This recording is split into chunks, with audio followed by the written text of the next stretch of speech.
হাওড়া গ্রামীণ জেলা বিজেপির উদ্যোগে শ্যামপুরে বিজয়া সম্মেলন অনুষ্ঠানে দলের পক্ষ থেকে প্রধান অতিথি হিসাবে উপস্থিত ছিলেন রাজ্যের বিরোধী দলনেতা শুভেন্দু অধিকারী। এদিনের অনুষ্ঠানে কর্মীদের শুভেচ্ছা বার্তা দেওয়ার পাশাপাশি উত্তরবঙ্গে সাংসদ খগেন মুর্মু ও বিধায়ক শঙ্কর ঘোষের ওপর হামলার ঘটনায় মুখ্যমন্ত্রীর বিরুদ্ধে ক্ষোভ উগরে দেন। তিনি আরও বলেন, 2026 বিধানসভা ভোটযুদ্ধের সেমিফাইনাল শুরু হয়ে গেছে এসআইআর লাগু করার মধ্য দিয়ে। এদিনের অনুষ্ঠানে উপস্থিত ছিলেন হাওড়া গ্রামীণ জেলার সভাপতি দেবাশিস সামন্ত সহ রাজ্য স্তরের ও স্থানীয় নেতাকর্মীবৃন্দ।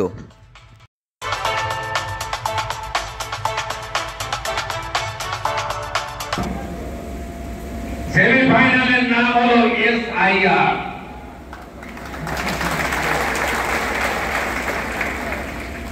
2002 সালে হয়েছিল, 26 লক্ষ লোকের নাম বাদ গেছিল।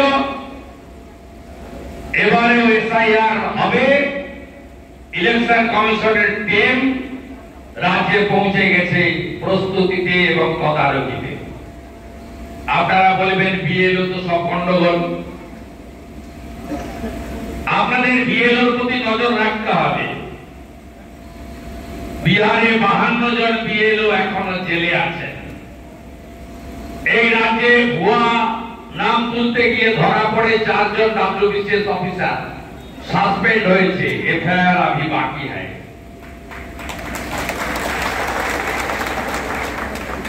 আপনি শুধু অভিযোগ করলে হবে না। ভারতীয় জনতা পার্টির বিএলএ 2 কর্মী যদি বিএলএর সঙ্গে না ঘুরে বোঝে, তাহলে আপনি বিএলও তার রাজনৈতিক আনুগত্যে হোক, ভয়ে হোক, খগেন মুর্মু মহোদয়ের মতো রক্ত দেখে হোক, কিন্তু ভয় পাবেন। তাকে সাহস এবং তাকে যে ঠিক কাজটা করিয়ে নেওয়ার দায়িত্ব, নজরদারিটা ভারতীয় জনতা পার্টির কর্মীদের নিতে হবে। সিপিএম করবে না, কংগ্রেস নেই, আইএসএফ সব করে ভোটে থাকে না।